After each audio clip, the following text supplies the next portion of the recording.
뉴타운 재건축 멸실로 인한 공급이 사라졌기 때문이라고 주장하는 거는 일단 팩트 자체가 완벽하게 틀렸습니다. 허술이 막 집어넣은 겁니다. 이건 말도 안 되는 얘기죠. 근데 여러분들 모르고, 내용 모르고 하게 되면은, 이렇게 들으면은, 아, 정말 그런가 보다.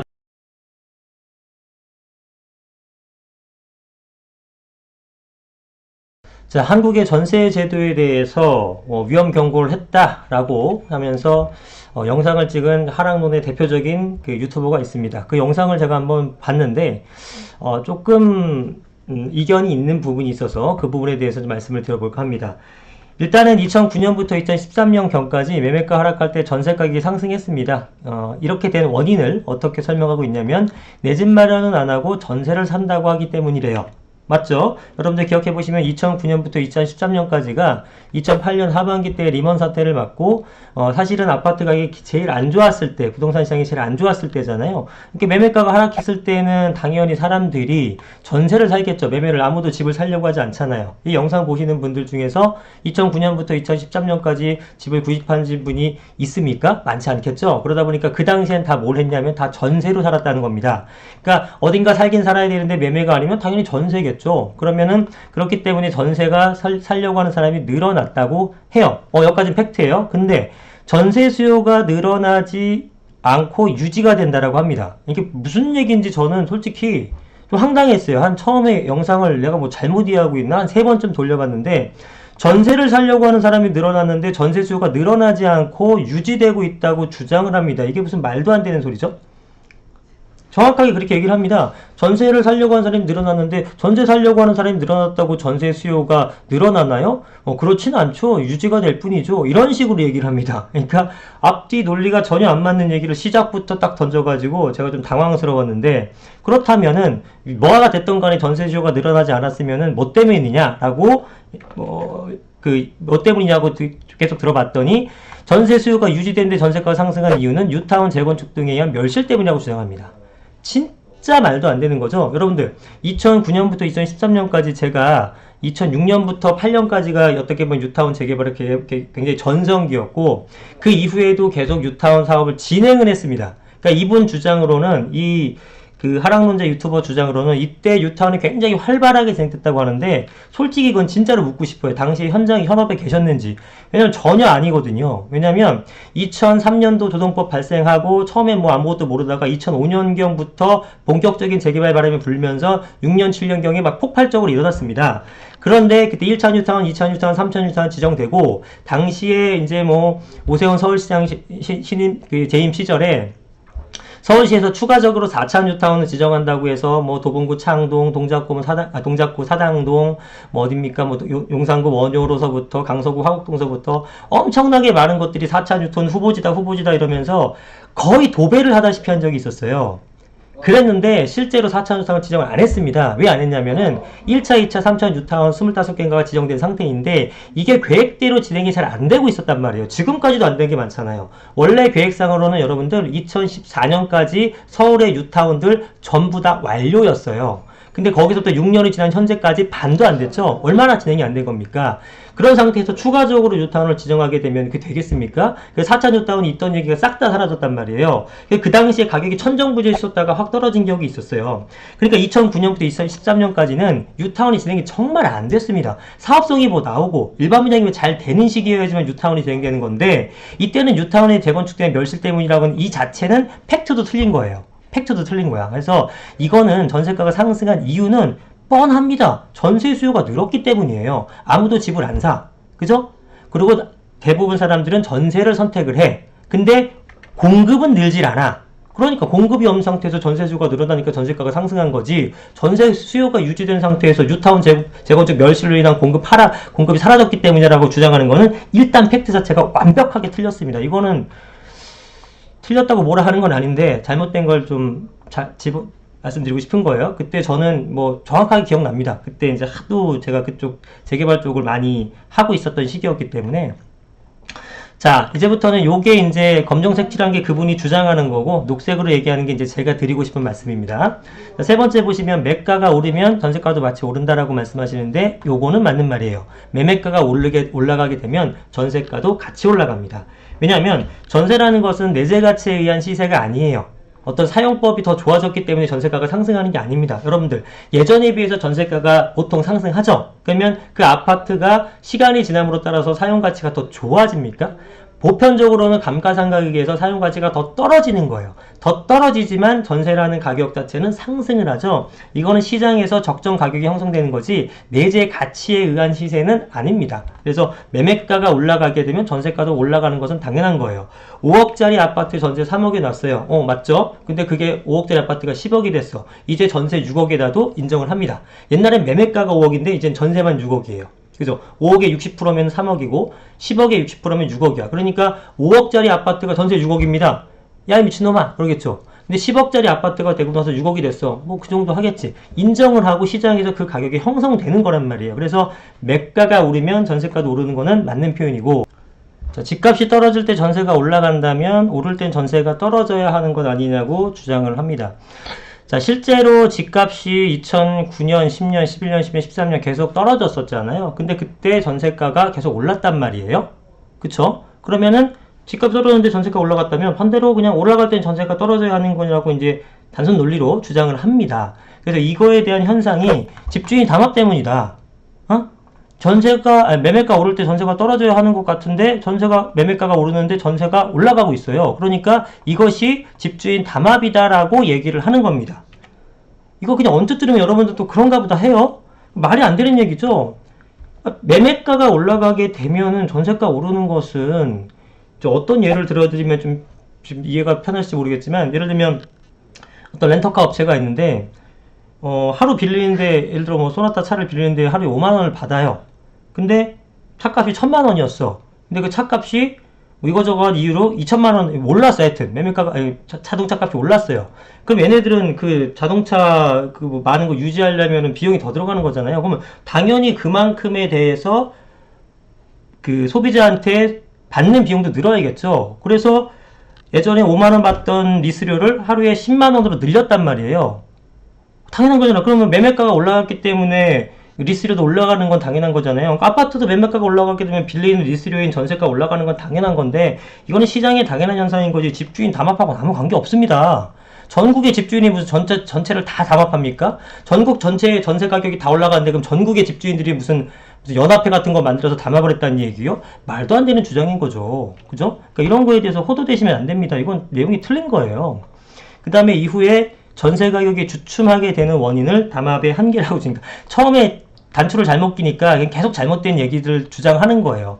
전세 가격이 주춤하게 되는 원인을 담합이 한계다. 담합해갖고 막 올렸는데 담합이 한계 있으니까 가격이 주춤한 거라고 주장하는데, 이거 진짜 너무한 거 아닙니까? 자, 제가 정확히 말씀드릴게요. 전세 가격이 주춤하게 되는 원인은 당연히 공급량이 늘었기 때문입니다. 자, 보세요. 우리가 2008년도 리먼 사태 기억나시죠? 그럼 2009년, 2010년, 11년, 12년, 13년 경기가 완전 폭락을 했는데 경제가 좀 망하게 생겼는데 공급업체 입장에서 공급하고 싶습니까? 100% 미분양 날 텐데. 완판 되겠어요? 미분양 나잖아요. 그러니까 불안해서 그 공급합니까? 안 합니까? 안 하죠? 아무도 공급을 안 해요. 그 다음에 수요자 입장에서는 어때요? 경기가 폭락인데 어떻게 집 사고 싶어요? 안 사고 싶죠? 전세 공급은 안 들죠. 아파트 공급이 없으니까 전세 공급 안 는 상태고 사람들은 전세만 들어가려고 해. 당연히 2009년서부터 전세가가 쭉쭉쭉쭉 올라갈 수밖에 없죠. 근데 2013년도 14년도 정책적으로 풀어주면서 이제 사람들이 집을 사기 시작합니다. 매매가 상승하죠. 그럼 매매가 상승하기 시작하니까 어떻게 됩니까? 공급업체 입장에서 어떻게 하고 싶어요? 그동안 땅은 사놨는데 공급 못했었던 거 밀어내게 분양하고 싶죠. 요즘에 매매가 올라가니까 사람들이 막 집을 사거든. 그러니까 어떻게 됩니까? 아파트 새 공급이 막 들어서죠. 그게 언제야? 13년 9월부터 저점 찍고 올라갔으니까 13년 말 14년 15년 14, 15, 16년도쯤에 공급하기 시작하는 겁니다. 그럼 선분양하죠. 그럼 공사기간 얼마 걸려요? 3년 걸리죠. 14년 15년 16년에 분양했던 것들이 17년 18년 19년에 공급이 되는 거예요. 시장에 실질적인 입주 물량으로. 그래서 그때부터 전세 가격이 안정화되는 거예요. 전세 공급에 의해서 전세 가격이 안정된 거지 무슨 담합의 한계면서 뭐 이상한 소리 뉴타운이 멸실되고 막 헛소리 막 집어넣은 겁니다. 이건 말도 안 되는 얘기죠. 근데 여러분들 내용 모르고 하게 되면은, 이렇게 들으면은, 정말 그런가 보다. 집주인 나쁜 놈들 또 담합했네. 아이고, 막, 한계가 생겨서 더 이상 안 올라가니까 고소하다. 막, 이런 생각하고 있는 거예요. 좀, 안 됩니다. 지금 전혀 틀린 주장을 하고 있어요. 자, 그리고, 갭투자에 대해서 얘기를 하는데, 처음에 갭투자가 1억 2천. 예를 들어 빌라 같은 게 1억 2천이다. 근데 전세가 1억이에요. 이때는 2천만 원만 투자하면 되는 거니까 수요가 1천만 명 예를 든 겁니다. 그쪽에서 얘기하는 거예요. 그쪽 유튜버가. 1천만 명이니까 수요가 많다. 근데 1억 5천이 되게 되면 이게 5천으로 벌어진 거기 때문에 수요가 300으로 준다. 그리고 2억이 되게 되면 1억이 갭이기 때문에 100만 명으로 준다. 이런 식으로 수요는 점점 줄어들고 있고 그 다음에 공급은 계속 늘어나고 있답니다. 근데 공급이 어디서 늘어나는지에 대한 데이터는 없어요. 도대체 어디 늘어나는지 모르겠는데 여하튼 공급 늘다고 있다고 해요. 근데 이걸 공급은 뒤에서 설명드리고 이 부분 자체가 또 잘못됐죠. 근데 결과론적으로 봅시다. 1억 2천짜리가 2억 되면 2천 투자해갖고 8천 올랐는데 시세가 이 정도면 너무 성공한 투자 아닙니까? 400% 올랐는데 실제로 이때 투자하신 분들은 그죠? 그리고 이게 뭐가 틀렸냐면은 서로 얘기했잖아요. 그분도 인정했잖아요. 매매가 올라갈 땐 전세가 올라간다면서 매매가 올라가는데 전세가 어디에 1억을 그대로 가만히 있습니까? 에? 매매가가 2억 되게 되면 전세가 1억 5천이든 6천이든 갭이 2천보다는 더 벌어졌을지언정 전세가도 꾸준하게 상승해서 올라가요. 이거는 지금 최근 5년 동안 아주 부지기수로 경험해본 것들이잖아요. 옛날에 제가 합정동이라든가 송파구, 석촌동, 역삼동 이런 것들이 1,000만 원에서 2,500만 원 정도면 투자했단 말이에요. 그죠? 그 정도 투자했어요. 지금 갭이 얼마 정도 되냐면은 4천만 원, 5천만 원까지 벌어졌어요. 매매가는 얼마 오는지 아십니까? 매매가 당시에 2억 정도 하던 게 지금 4억입니다. 투자 금액이 얼마? 1,500, 2천이에요. 2억 2천만 원 투자했다고 치죠. 2억 올랐어요. 얼마 번 거예요? 세전 수익으로 1000% 번 거예요. 1000%. 된 거 아닌가 그러면? 예. 이게 투자로서 이게 여하튼 넘어갑니다. 그 다음에 자 여기 방금 공급이 늘어나고 있다는데 제가 중요하게 생각하는 건 사실 서울과 수도권이에요. 지방은 공급이 늘어나게 되면은 위험할 수도 있어요. 어떤 지역이냐에 따라서. 왜냐하면 지방 같은 경우는 수요가 한정돼 있잖아요. 지역적인 수요잖아. 그렇기 때문에 공급량이 많아지게 되면은 그 동네, 그 지역 자체의 부동산 가격이 흔들릴 수 있어요. 하락으로. 그렇지만 뭐 서울 인구의 절반이 서울 수도권에 모여 살잖아요. 전국적인 그 크기에서 서울 수도권의 비중은 굉장히 작은데 인구는 절반이 들어가 있어. 그러니까 수요가 엄청나게 많기 때문에 지속적인 공급이 돼줘야 되는데 땅덩어리가 한계가 있으니까 공급이 잘 안 되잖아요. 그러니까 공급이 잘 안 돼. 그래서 부동산이라는 것은 부동성 움직이지 못하는 성질이 있기 때문에 얼마나 공급하는지가 중요한 게 아니에요. 100만 채 공급했다고 집값 잡히는 게 아니다. 어디에 공급했는지가 중요하다. 이해되십니까? 그죠? 100만 채 공급했는데 100만 채 강원도에 지금 서울 집값 잡으려고 했는데 강원도에 지었어요. 집값 안 잡혀요. 10만 채를 공급하더라도 서울에 공급하면은 집값이 잡히겠죠. 어느 정도. 그죠? 그러니까 그런 것들입니다. 그러니까 어디에 공급하는지 중요한데 지금 어디에 공급하는지에 대한 내용은 없어요. 그 다음에 갭 투자 피해가 있으니 전세보증금에 대한 법적 안전장치를 만들어야 한다. 공감합니다. 당연하죠. 세입자들에 대해서는 확실하게 법적 테두리 안에 있어야 되기 때문에 이런 거는 뭐 사실 이견이 없죠. 당연합니다. 자, 전세제도가 사라지는 건 집값이 안정화되면서 전세 안고 구입할 이유가 없어질 것이고 목돈을 활용할 곳도 없어져서 전세 대신 월세를 내놓게 될 것이다. 이러면서 전세제도가 사라질 것이라고 주장을 하는데 아주 장기적으로 보면 맞는 얘기지만 제가 볼 때 한 50년도 더 걸릴 얘기 같습니다. 그래서 여러분들이 이걸 뭐 깊이 있게 알아들으실 필요는 없고요. 근데 어쨌든 간에 전세 수요가 줄어드는 거에 대해서 이 갭 투자 새끼들은 이제 투자 못하겠구나 이렇게 좋아할 게 아니고요. 집이 없으신 분들은 걱정을 해야 돼요. 집도 안 사고 전세도 없으면 어디 가란 얘기입니까? 다 월세 살아야 돼요. 그죠? 그러니까 집이 없는 사람들은 계속 월세를 살아야 되는 뜻인데 본인부터 걱정하셔야 되는 거야. 집이 없으신 분들은. 그러니까 투자는 선택이죠. 그렇지만 내가 거주할 투자용이 아니더라도 내가 거주할 실거주할 한 채 정도는 최소한 갖고 계셔야 됩니다. 자, 마지막으로 이런 말을 합니다. 역전세난이 오게 되면 연쇄 붕괴가 올 것이다. 유동성이 줄면 전세 가격이 떨어지게 될 것이다. 그리고 매매 가격은 역전세난으로 더 큰 위기가 올 것이다. 이론적으로는 맞죠. 그럼 역전세난이 올 것인가를 봐야 되는 거고 역전세난이 오는 것들에 대해서는 뭡니까? 유동성이 줄면 그렇게 된대요. 근데 제가 볼 때는 여기 밑에 써놨지만 유동성을 줄일 수 있을까요, 지금? 지금 유동성 줄면은 전세 가격 하락하는 게 문제가 아니에요.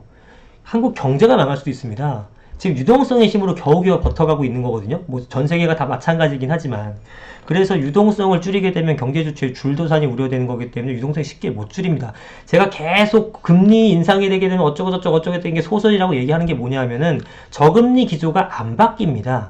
전 세계적인 트렌드예요. 고금리에다가 수출하는데 뭐 가계부채 망해 뭐 못합니다. 그렇게 그러니까 계속 금리가 저금리 상태에서 유지가 되기 때문에 우리가 대비는 해야겠지만 고금리에 대해서 너무 그렇게 그쪽 시나리오에 대해서 깊이 있게 생각하실 필요는 없어요.